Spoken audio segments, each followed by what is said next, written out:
नमस्कार मंडळी, आज आपण सर्व बैलगाडी क्षेत्रामध्ये बिंजोडचा बादशाह भारत केसरी मथुर याचे फॅन्स आहेत.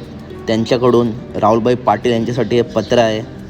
राहुलदादा, येत्या 12 तारखेला कोरेगावचं मानाचं मैदान होणार आहे, सर्वात मोठं मैदान. आणि या मैदानासाठी अशी अपडेट आली आहे की मथुर या मैदानाला येणार नाही. तर राहुलदा पाटील एक कट्टर समर्थक म्हणून दादा तुम्हाला विनंती आहे की सर्वात मोठं हे मानाचं मैदान आहे आणि जर या मैदानाला मथुर नसला तर जे मथुरचे फॅन्स आहेत ते फॅन्स खूप नाराज झाले आहेत. सर्वांची एक इच्छा आहे की दादा, कोरेगाव हिंदकेसरी झाल्यावरती मथुरला तुम्ही 15-20 दिवस आराम द्या, परंतु हे मानाचं हिंदकेसरी मैदान आहे, या मैदानाला नक्की मथुरला घेऊन या.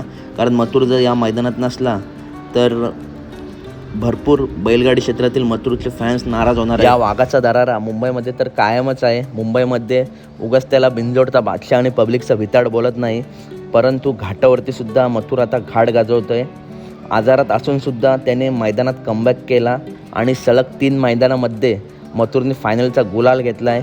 त्याच्यामुळे प्रेक्षकांच्या मनात जी त्याची जागा आहे ती अजून वाढत चालली. तर दादा तुम्हाला एवढीच विनंती आहे की महाराष्ट्रामध्ये भरपूर हिंदकेसरी मैदानं होतात, परंतु जी मानाची 2 हिंदकेसरी मैदानं आहेत ते म्हणजे पुसेगाव हिंदकेसरी आणि कोरेगाव हिंदकेसरी. तर दादा, या मैदानाला मथुरला प्लीज घेऊन दादा. अखंड महाराष्ट्राची आणि जे मथुरचे महाराष्ट्रभर फॅन्स आहेत, तुमचे फॅन्स आहेत, त्यांची एवढीच इच्छा आहे. तर दादा प्लीज कोरेगाव हिंदकेसरीला मथुरला घेऊन या. तर मित्रांनो, कशी वाटली व्हिडिओ आवडली असेल तर नक्की व्हिडिओ लाईक करा. एक मथुर प्रेमी आणि कट्टर राहुलभाई समर्थक म्हणून हे सर्व प्रेक्षकांची जी इच्छा आहे ती आपण या व्हिडिओमार्फत मांडली आहे. तर नक्की व्हिडिओ लाईक करा, चॅनलला आपले सबस्क्राईब करा. भेटूया पुढच्या व्हिडिओमध्ये. बैलगाडी क्षेत्रातील सर्व अपडेट आपल्या चॅनलवरती असतात, त्याच्यामुळे चॅनलला नक्की सबस्क्राईब करा. भेटूया पुढच्या व्हिडिओमध्ये. टाटा, बाय बाय गाईज.